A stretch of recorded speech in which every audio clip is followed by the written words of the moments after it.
अस्सलाम वालेकुम नाज़रीन।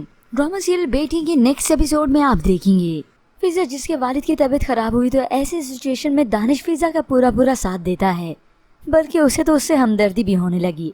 आखिर दानिश भी एक इंसान है। मगर जैसे आयजा को वापस लेकर उसके मामू घर वापस लौटते हैं तो ये नन तो उसके ऊपर चढ़ पड़ी। फूफो ना हुई एक डायनी बन गई। मामू ने फिजा को बचाना चाहा तो आगे से कह दिया कि हट जाए भाई, ये हमारे घर का मामला है। मगर फारूक तो साफ कह देता है ये हमारे घर का नहीं बल्कि भाई साहब की जिंदगी का मामला है। अब ऐसे में फिजा के वालिद जो कि अभी भी अस्पताल हैं, फिजा और दानिश रात भर वहीं हॉस्पिटल में ही रहते हैं। उनके जब आंख खुली तो दोनों को एक साथ देखकर खुश होते हैं कि चलो ये दोनों एक साथ हैं। मगर उन्हें दुख तो अपनी बेटी का खाए चला जा रहा है कि आयजा का क्या बनेगा।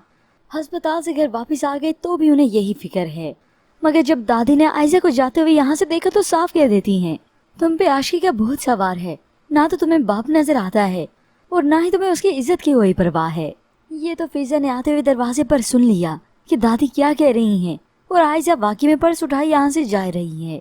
तभी वो आते ही आयजा को बातें सुनाती है तो आयजा रोने लगी, फिजा तुम भी। और तभी आयजा रोते रोते जमीन पर बैठ गई। मगर ऐसे में फिजा उस पर फिर भी कड़ी नजर रखती है। इतना तक कि फिजा आयजा को कॉल पर बात करते हुए सुन चुकी है कि मुझे तुमसे मिलना है। ये सुनकर तो फिजा और भी परेशान हो गई कि ये कोई और ही नहीं बल्कि सादी है। तो फिजा उस पर कड़ी नजर रखते हुए जब देखती है कि वो यहाँ से तैयार होकर चुपके से जा रही है तो वो चुपके चुपके उसका पीछा करती है और फिर रिक्शे में बैठे हुए अपनी ही नजरों से देख ही लेती है कि मेरी बहन आयजा साथ से मिल रही है।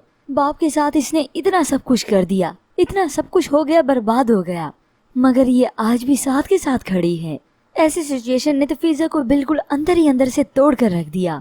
अभी तो वो यहाँ से खामोश होकर चली जाती है। जब आयजा घर वापस लौटती तो वो उसे पूछती है, तभी आयजा झूठी बोल देगी। ये सुनकर फिजा का गुस्सा और भी भड़क गया। वो जोर से उसे तमाचा दे मारती है। ये देखकर आयजा हैरान है तो चिल्लाते हुए फिजा उसे कहती है, अरे हर तकलीफ हंसकर बर्दाश्त करने वाला बाप आज अपनी बेटियों का दुख बर्दाश्त नहीं कर पा रहा। आज पहली बार मैंने अपने बाप को बूढ़ा होते हुए देखा।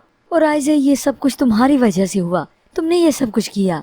अब ये तो अंदर ही अंदर से आयजा समझती है कि मैं कर क्या रही हूँ और मैंने किया क्या। ऐसी सिचुएशन में वो सिर्फ और सिर्फ साथ को मना करना चाहती थी कि वो यहीं पर अब बस कर दे, रुक जाए। मगर ये आयजा का समझाने का तरीका और उसे मिलने का तरीका ही गलत निकला, जो कि उसके लिए और भी बर्बादियां ले आया। मगर होप्स ऑफ व्यूअर्स ऐसी सिचुएशन में फिर भी आयजा की शादी होगी साथ से ही।